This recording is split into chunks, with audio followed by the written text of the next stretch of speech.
When I first bought my 1978 Prindle, I had some trouble figuring out the rigging. And when you ask for advice, people will constantly direct you to the owner's manual, which is fine for many things, but the owner's manual only reflects the configuration as it existed after many changes had been made to the boat design and rigging, which is sometime after 1978. I made this video so it might help others who were having trouble answering some basic questions about how to rig an early boat. I'll note that I'm not a sailing expert, I'm not a catamaran expert, and I'm not a Prindle expert. There are many ways to do just about anything, and I'm not going to tell you this is the only way to do it or the best way to do it. It's just what has worked for me. This video would be applicable to you and your boat if you have a boat without ports near the shroud attachments, and if you have a jib with a wire and the luff and not a zippered jib. The part numbers I used and their descriptions can be found below. I'm going to cover only those topics that I was not easily able to find an answer to elsewhere. So there may be other questions you have, and there are other resources that are probably going to be able to address those questions. I'm only going to talk about the things that gave me trouble. The owner's manual does provide some information on stepping the mast, but I thought it might be helpful to show the parts and how everything kind of goes together. When you've got the mast positioned, you have to lift up the mast step hinge, disconnect it from where it normally sits at rest, and attach it to the base of the mast. Here's how it looks close up.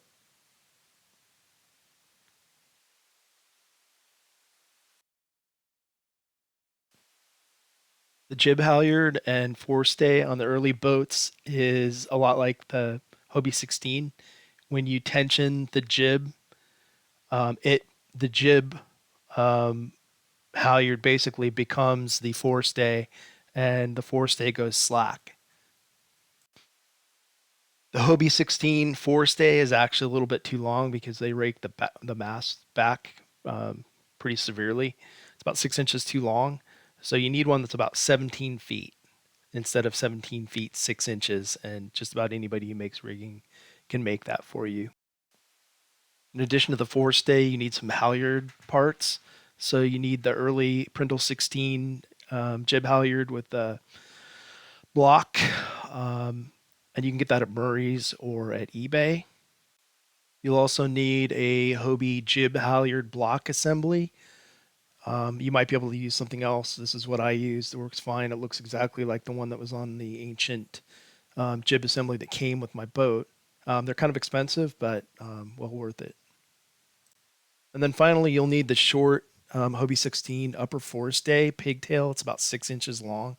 It's almost exactly the same length as the old corroded one that came with my boat. I haven't attached the trapeze wires, so it's easier to see what's going on here. You've got the 6-inch Hobie upper forestay in the center and on either side of the shroud wires. They're all connected at the mast with a 5/16-inch shackle. The short upper forestay is attached to one end of the Hobie jib block, and the 17-foot forestay is attached at the other end of the Hobie jib block. The wire portion of the jib halyard connects to the head of the jib. The wire goes over the sheave in the Hobie jib block, and at the other end is a small block on the halyard, which we'll talk about further in a few minutes. Once you have the forestay assembly attached to the mast, you just kind of want to separate things out a little bit and make sure that the portion of the jib halyard that has the small block on the end, which you can see here has a red sheet attached to it, you want to make sure that that's closest to the mast.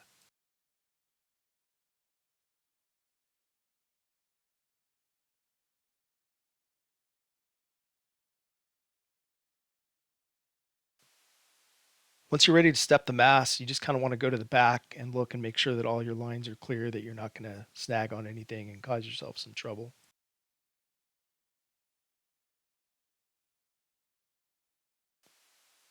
One trick I found after watching an old Hobie rigging video, which will help you step a mast by yourself, is to untie the jib line from the jib block and use that to attach to the forestay so that you can use the cleat that's on the jib block to hold the mast in place once you've got it stepped.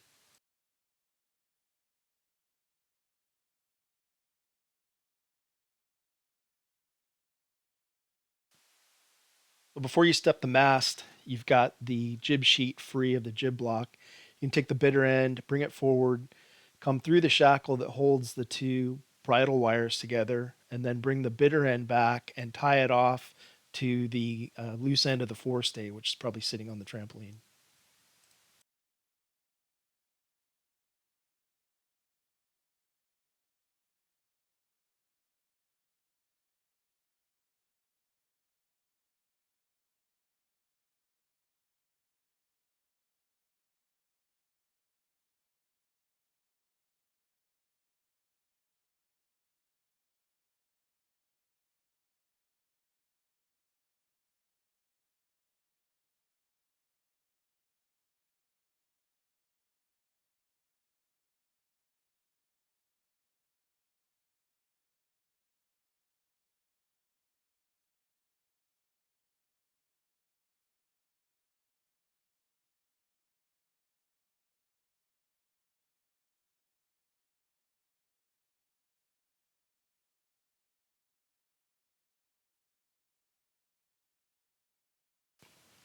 So now you're ready to step the mast. So with your rear foot on the rear crossbar, just lift it up and start walking it forward. And the way the mast step hinge is configured, you'll have to kind of lift up and back so that it seats on the little bearing, plastic bearing. The shroud wires are attached at the side and they're attached at the mast, so they're only going to let it go so far forward. It can definitely come back at this point, but it can only go to the extent that the shroud wires will let it go forward at this point. You can reach down, grab the jib sheet that's attached to the forestay, pull it back towards you, and that will tension the forestay enough that the mast will not be able to come back. Make sure that it's cleated off, obviously. Where the bridle wires come together, I've got two um, stay adjusters. One's 10 hole and one's a 7 hole. The 7 hole's on top. So once the mast is up, you can remove the line, the jib sheet from the forestay, attach the forestay at the very top of the 7 hole stay adjuster so that you've got the bridle wires, the 10 hole stay adjuster, the 7 hole stay adjuster, and then the forestay is in the very top position of that 7 hole stay adjuster.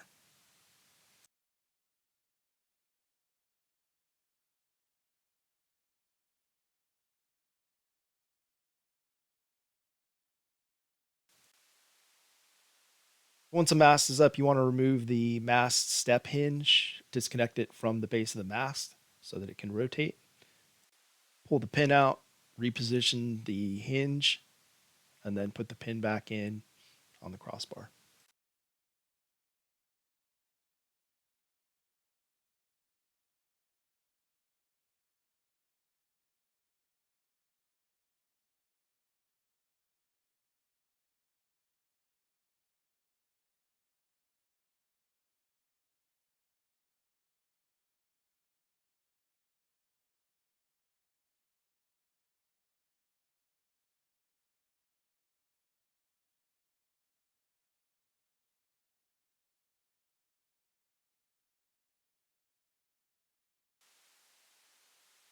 At this point, the shroud wires are connected at the top part of their adjusters, the top level or top range.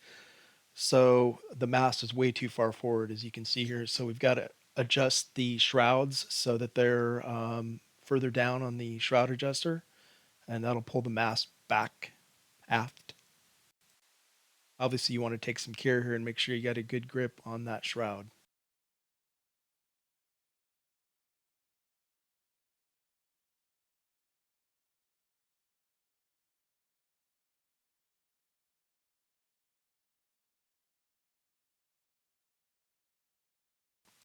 After you've done this on your boat a few times, you'll know where it needs to go pretty intuitively.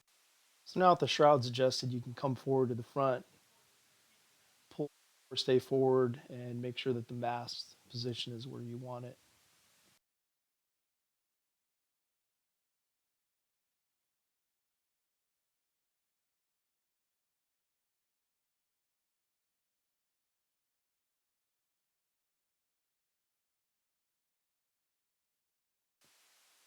Looking up where the shrouds and the forestay are connected at the mast, you just want to take your halyard and make sure that it's moving freely and it's where you want it, and that you've got the sheet side of the halyard, the rope part, towards the mast and the wire part away from the mast. Now you'll have both ends of the halyard, the jib halyard free. In front will be the shackle that attaches to the top of the jib, the head of the jib, and then the line, the red rope you've seen here. And you can tie that off to that block temporarily. So you can see here how the bridle wires come up to a shackle, which is attached to the bottom of a 10-hole stay adjuster. And that 10-hole stay adjuster is attached to a 7-hole stay adjuster. And then the 7-hole stay adjuster is attached to the 17-foot forestay. So you're going to want to get your jib out and take the shackle from the wire end of the jib halyard and attach it to the head of the jib. Normally I would attach the tack and the clew of the jib before raising it, but I thought it might make it easier just to raise it. I'm not sure if that was the case or not, but that was my intent.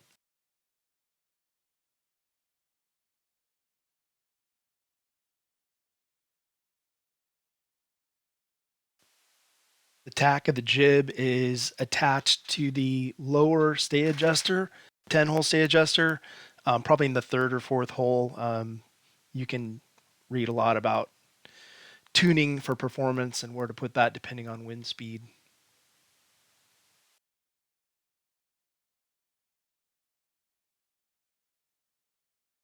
The tension you put on the rope end of the halyard is going to determine the rake of the mast. So you need to get that where you want. I'm just going to temporarily cleat it off here. And you need to go back and reattach your jib sheet to the jib block. And then you can attach the jib sheets to the clew of the jib.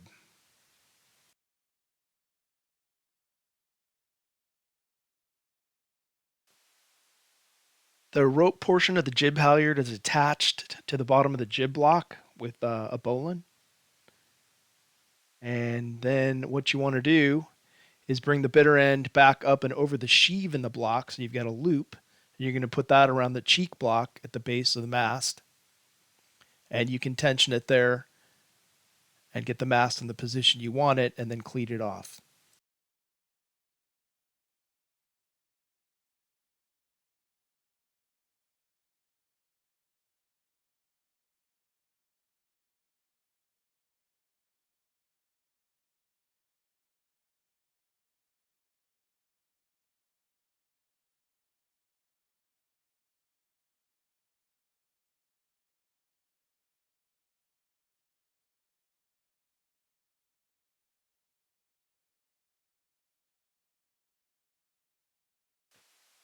Once you've got your jib tensioned, the forestay is going to go slack.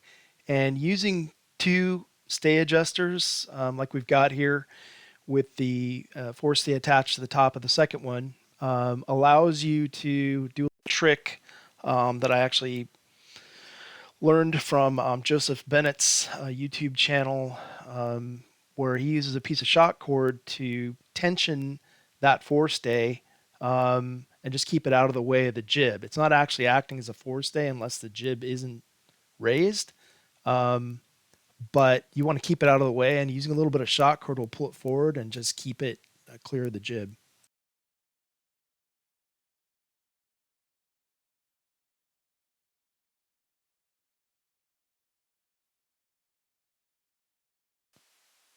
So now I've got our jib raised, and you can see that the forestay is well clear of the jib.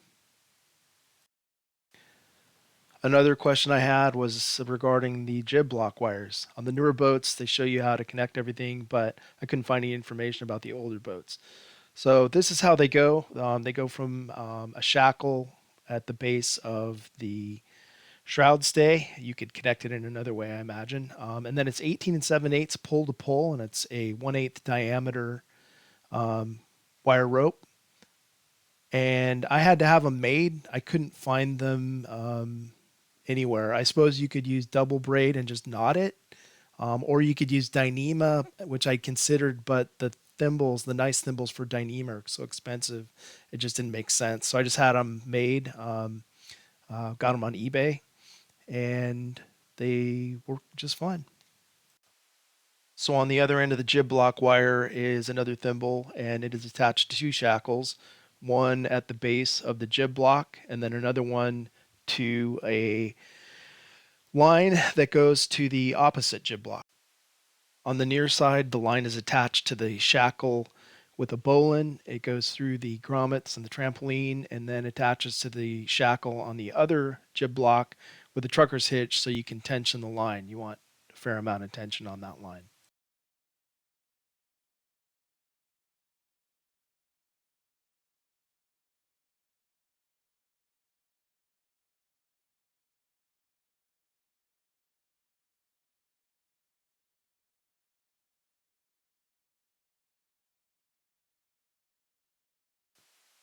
And that's it. Our jib is hoisted, and assuming we were in water and had our main hoisted, we could sail. The disassembly is fairly intuitive. It's just a reversal of what you did before. One key thing, I think, if you're lowering the mast by yourself, when you disconnect the forestay from the stay adjusters where they meet the bridle wires, you want to make sure, obviously, that you've tied your jib sheet back to the forestay in the same way it was before so that you can lower the mast, but you want to make sure it's cleated. If it's not cleated, that mast could go over, which would be bad.